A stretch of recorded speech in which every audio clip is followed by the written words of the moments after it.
many billions of people ló wà ní ilé ayé?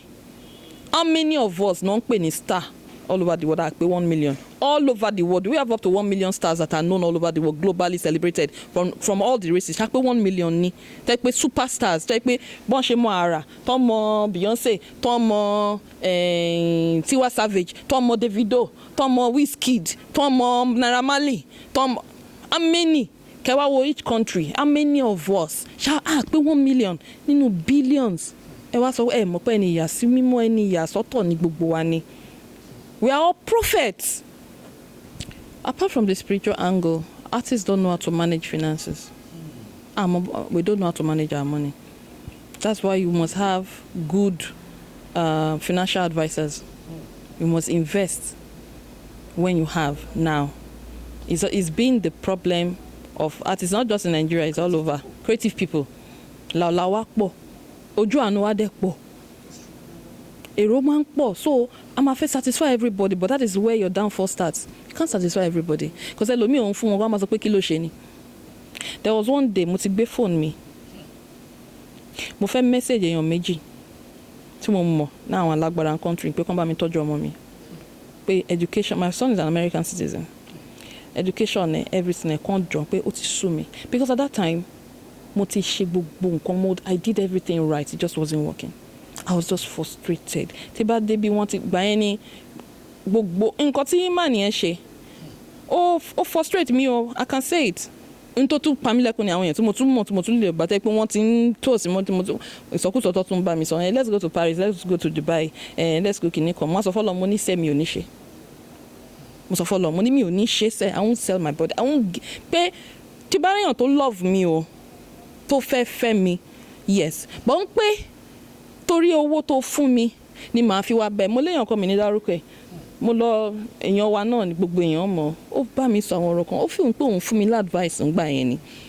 Ní pé àwọn tí ò dá tó ẹ, wọ́n ń ṣe báyìí. Àwọn wọ́n gbé wọn lọ, wàá lọ sun Burj Khalifa. Kìnní kan ọjọ́ kan ìmọ̀ àti ẹ̀ ń sọ̀rọ̀. Tó ń gan bá wà mọ̀ pọ̀rọ̀ òun ni mò ń sọ.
What we do, iṣẹ́ orin is iṣẹ́ ayé ni.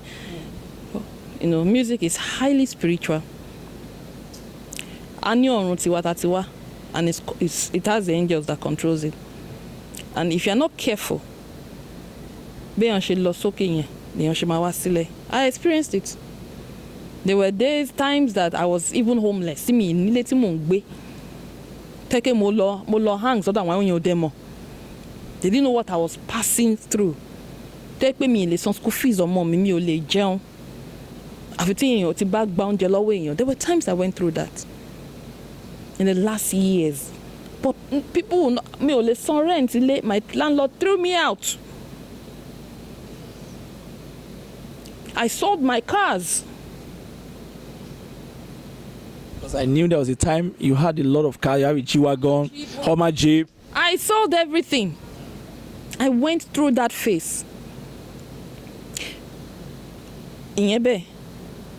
Spiritual angle.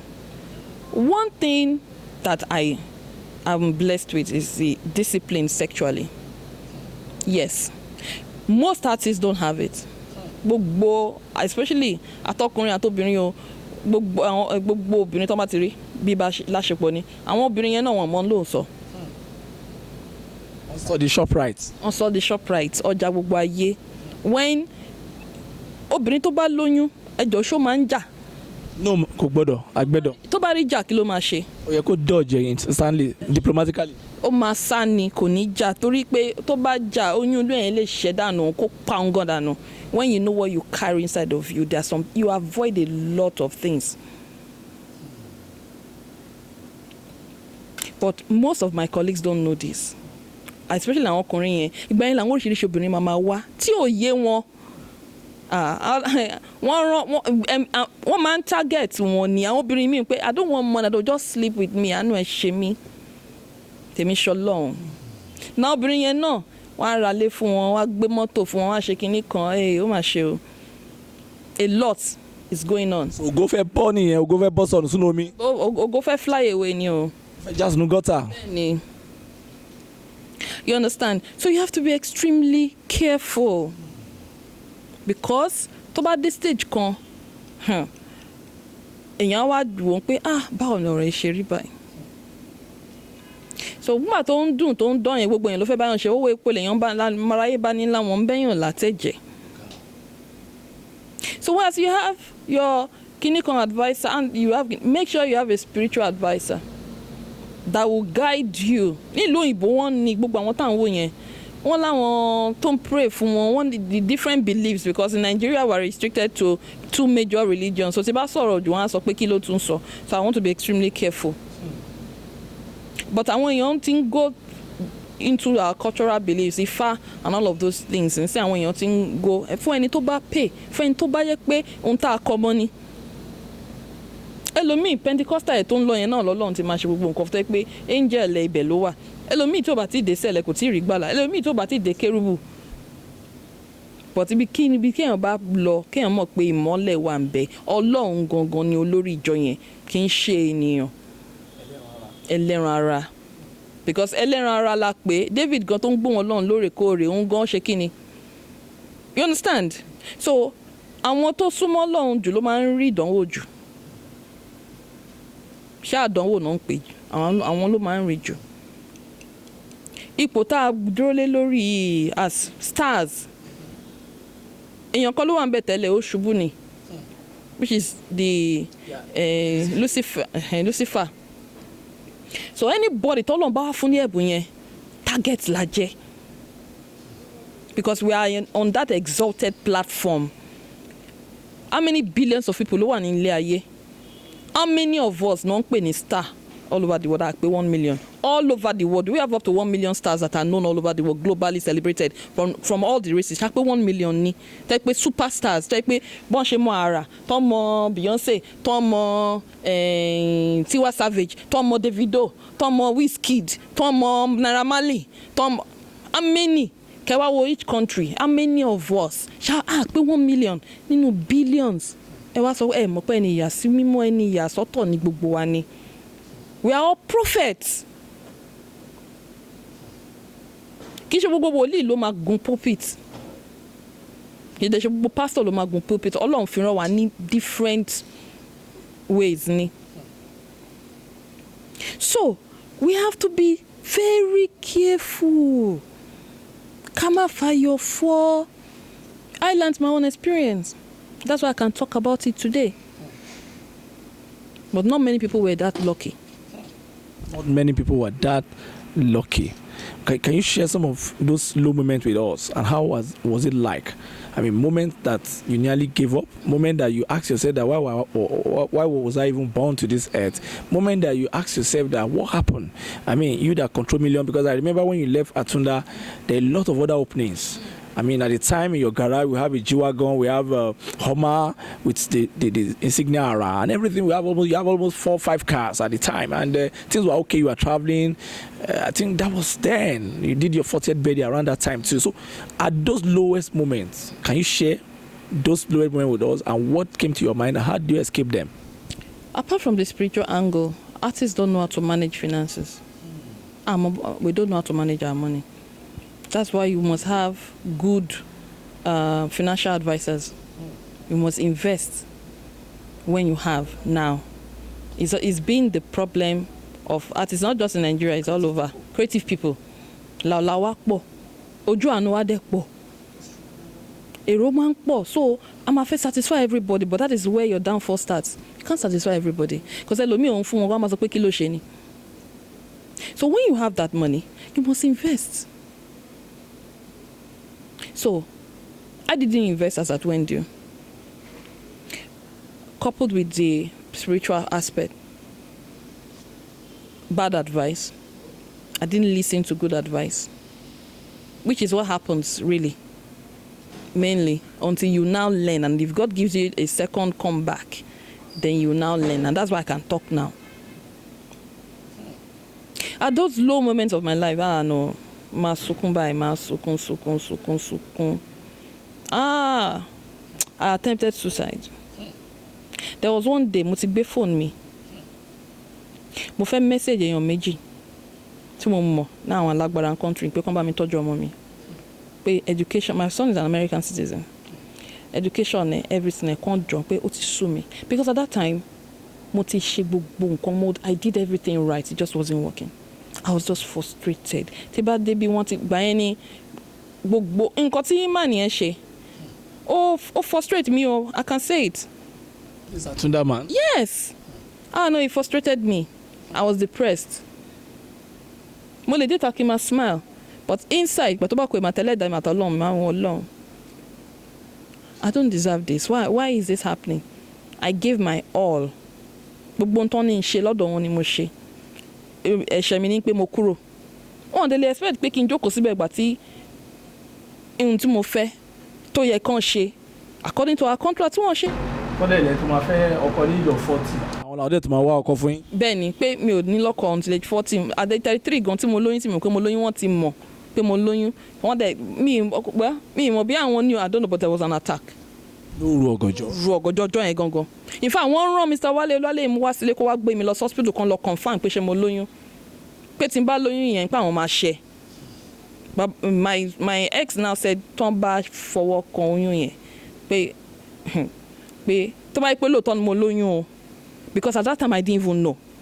Pé tó bá jẹ́ lóòótọ́ o, pé tí bá dé hospital tán test tán ni mo lóyún, tán dẹ̀ tán gún mi lábẹ́rẹ́ tí oyún yẹn wálẹ̀ o, pé wàhálà máa ṣẹlẹ̀ lẹ́kọ̀ọ́. You understand? So I didn't go to the hospital with Mr. Wale. He came, Mr. Wale is alive. Ask him. The same Wale mo, ẹ̀gbọ́n mi ni wọ́n. I know him. I know him. He came.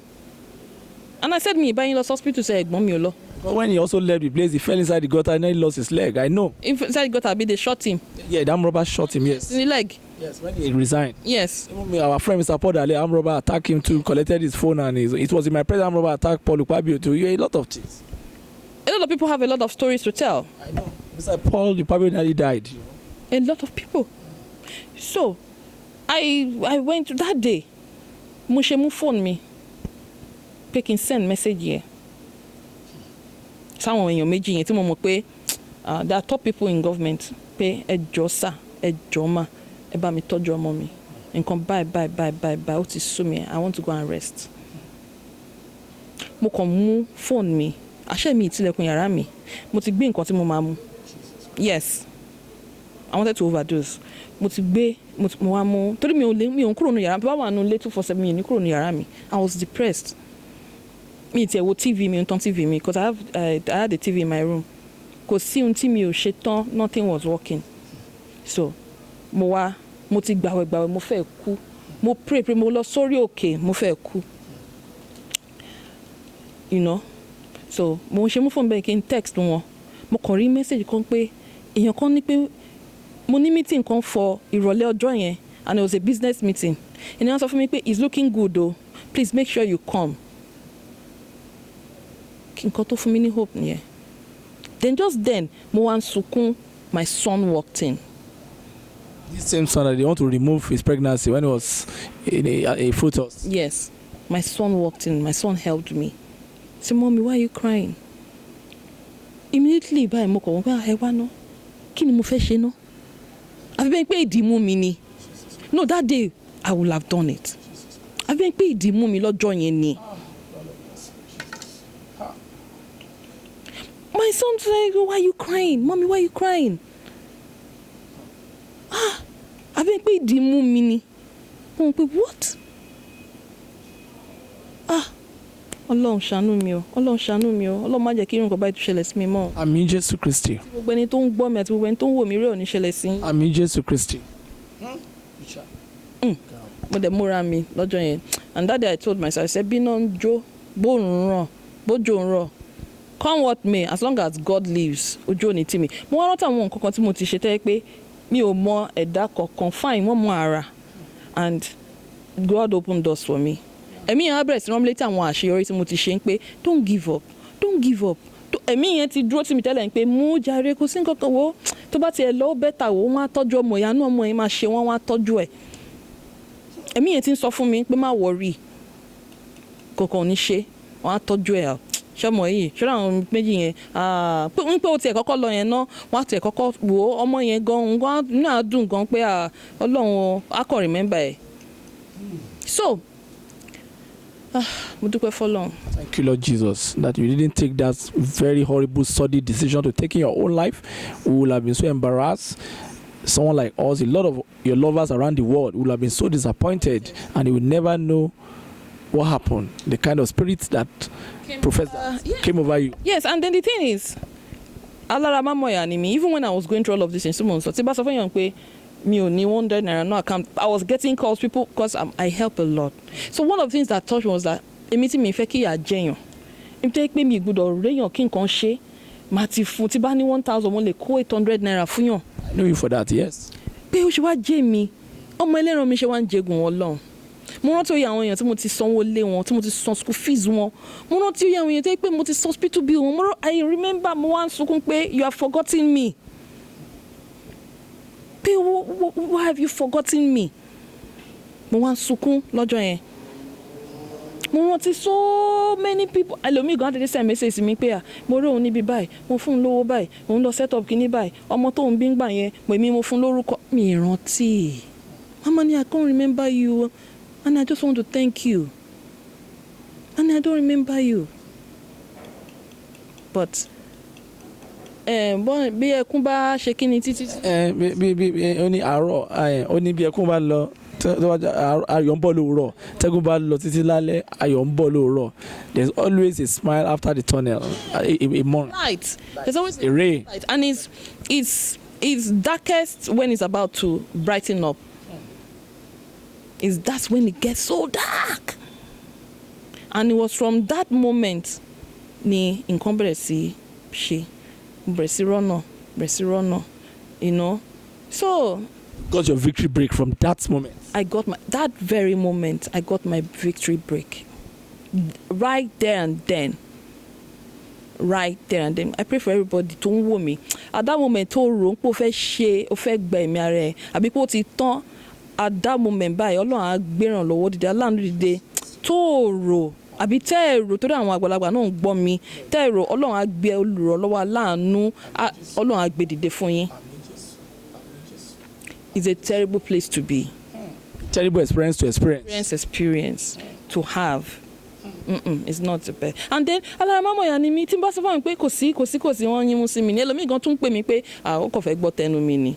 Ara wo tó bá na ara báyìí at least àṣìbà bíi 200 million lọ́wọ́ ara. At that point in time kò sí £200 ní account mi tó máa lápò bí. Tẹ́kẹ́ mo tún máa yá owó jẹun ni. You understand? But and I refused to sell my body. I was celibate for 5 years and 4 months. Refused to make big men go over you. I refused. Tí bá nífẹ̀ẹ́ èèyàn pé mo fẹ́, the reason why tí ó fi dàbẹ́ ń kébé àwọn lórí lọ́wọ́ mi is that when you push money before me, you're telling me that you are buying me. It means there's nothing to it beyond there. Onífẹ̀ẹ́ ni mí. I believe in love. I'm somebody that loves deeply. And once I'm with you, kí mi mẹ́ni náà kó dé mi ò rí. Tó jẹ́ gàrí la jọ mu, ó tẹ́ mi lọ́rùn. as long as you don't betray that love and trust. You understand? So at that point in time, they were into two family let's go to Paris, let's go to Dubai, let's go Kiniko. Most of all money say me onishe. Most of all money me onishe say I won't sell my body. I won't pay Tibarian to love me to fair me. Yes. But pay torí owó tó fún mi ni màá fi wá bẹ̀ mo léèyàn kan mi ní dárúkọ ẹ̀ mo lọ èèyàn wa náà ní gbogbo èèyàn mọ̀ ó bá mi sọ àwọn ọ̀rọ̀ kan ó fi hàn pé òun fún mi ládvice ńgbà yẹn ni pé àwọn tí ò dá tó ẹ wọ́n ń ṣe báyìí àwọn wọ́n gbé wọn lọ wàá lọ sun Burj Khalifa kìnnì kan ọjọ́ kan ìmọ̀ àti ẹ̀ ń sọ̀rọ̀ tó nǹkan bá wà mọ̀ pọ̀rọ̀ òun ni mò ń sọ pé mo ṣe wá ní wá wo ó gbọ́dọ̀ máa ṣe báyìí mo ní ó wá ní wo ọjọ́ kan mo wá pè ní fídíò call ó wá ní kí n wẹ́n tó jókòó mo ní ó ní timba ó ní cut off wá text mi pé kí n send picture boobs mi kó n fi hàn ẹni yẹn ní pé a máa pàdé ní hotel kan ní GRA just down the road here ní pé mo lè bá 200,000 kúrò mo ṣe drop phone yẹn báyìí mo ní ìwọ Ọlọ́run ọ̀n fẹ́ gbin lọ ọmọ ẹ̀ industry ta wa kò sẹ́ni tó wọn bó ṣe ń lọ. That's an insult. That's an emotional insult. Emotional insult. Ẹni ò mọ̀ pé emotional insult lòun fún mi. So ó wá ẹni yẹn jẹ́ kó yé mi pé kí ni ó dárúkọ lágbájá tàbí ìgbà kan kìnnìkan nǹkan tó ń ṣe nìyẹn mi ìfẹ́ dárúkọ anybody, you know. So mo sọ fọlọ́n pé 200,000 mo ń sanwó ilé èèyàn 900 1 million 1.something million tí mo tún máa ṣe kíní fún wọn tí mo tún máa gbé mọ́tò fún wọn tí mo tún máa ṣe èèyàn kan wá sọ fún mi pé 300 pé ọkùnrin kan á ṣe mí ṣekúṣe àfún mi 200 kọ́ tí mo máa mú wọ Chinese restaurant tí èmi àtàwọn èèyàn tá máa jókòó tá bá fẹ́ ṣe meeting tẹ́ pé mo máa fúnyàn wọ́n á wọ̀n pé God there must be a reason why you are taking me through this mud. So that to learn and to know the chemistry of people, especially people you call role models. Thank you. Of chemistry of people, and to be able to appreciate budget 1,000 money ma sure no me ni ṣe loud because Ọlọ́run bless me gan without having to sleep with anybody for anything. Ọlọ́run bless me gan. God has been good to me. So I guess he wanted to teach me a lesson and he had to take me through that. So you were celibate for 5 years 4 months. Yes, please. How were you able to do that? No sexual urge, nothing. You didn't feel. I mean, the normal sexual urge. I mean, the airy, lovey-dovey thing. You didn't come over. I had, in the first 1 year. That was when the temptation was so high. Intensive. It was intensive. I had, but I said to myself, would you rather lose your destiny? If love doesn't come, if it's got to be love, it's love or nothing. You're a beautiful person. I have loads of admirers and toasters. And then I told you that maybe 10 years ago in your house, I said you are very beautiful. Yes, you did. Thank you so much. You still told me today. Yes. So my cousin introduced me to a widower who was in the US. This was what happened. It was a heartbreak issue. My cousin introduced me to this widower. He's from Ondo. Very nice man. He lost his wife at childbirth 7 years before then. So they were trying to get him to get married again. So at the moment we spoke, he said, after his late wife passed, no woman has appealed to him like I did. And I didn't need anybody. So, but I was dating somebody before him. And any issues with the wife. So, Owani, Femi. Go and take care of that first. I don't want baggages. He was a nice person. Extreme. I knew him right from my secondary school or late cousin millennium. So, you can vouch for him. I can vouch for him. But I needed that aspect to be sorted. So when this person came along and I said, you know what, I would rather go with this person than you. And I'm sorry. I don't play games. I told him, no, I'd rather marry any you. And he's in the US. I'm here. I don't have a problem going. I travel a lot. I don't have a problem with that. I can't relocate to the US. And if I have to relocate to the US, I walk more that scene by share me. So we started dating on. This guy came to Nigeria, met his mom, everything. We're planning introduction. Money. Dollar. When he broke up, he was crying. Okay, what did I say? You are the best. He said, in fact, but you can't understand. I said, please tell me. Ini. Osheri married in March. That's 2015 year. That thing affected me for everything in me died for at least a year. Because I was hoping he would come back. So gain his consciousness. Yes. Maybe something wrong. Yes. So for that first year, me would say everything I was just there. Then gradually, Maureen Paper Boy go down, go shake, but I recorded a song titled Ronti because of that thing. Ronti, yes. I recorded a song. Yen Lobe. Then I now met this guy on Instagram. This guy on Instagram, we started interacting on Instagram. Then we started dating online.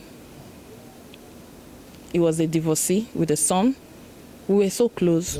You two with a son, so son. Thank you. 2 years online, on and off, 2 years. We never saw each other. And even a major Rawa, it was physical, emotional fraud guy. Because when we go to Nigeria, I have to send the OC. I think I sent money once or twice to him. But you see, he's a small world. He's in Nigeria now. He's been in Nigeria since last year because he's in-law, one of the top people in government now. In-law. I don't want to mention a lot of prominent Nigerians because when he said he wanted to relocate to Nigeria, I went to speak to Baba Sonjo. I went to speak a lot about he wants to relocate to Nigeria. A lot of things happened. I went to it. No. When I realized what was happening, so 3 years still. So so this and even though it wasn't here, people at Insoro were dedicated, totally dedicated and loyal. Compassionately. Like I said, only me. You understand? So, but a lot of things started happening. I'm saying all of this so that people can know that I'm human too. I'm a human being. I'm a human being. And I also go through things. Come and read the beautiful aspect of the drama, the enigma, the goddess on stage. I'm a human being. And I've been through phases of, all kinds of things. So, over time, the years accumulated, in fact, failed relationships and everything also contributed to a lot of the things. But okay, am I not doing anything right anymore? Then everything just started going down, down.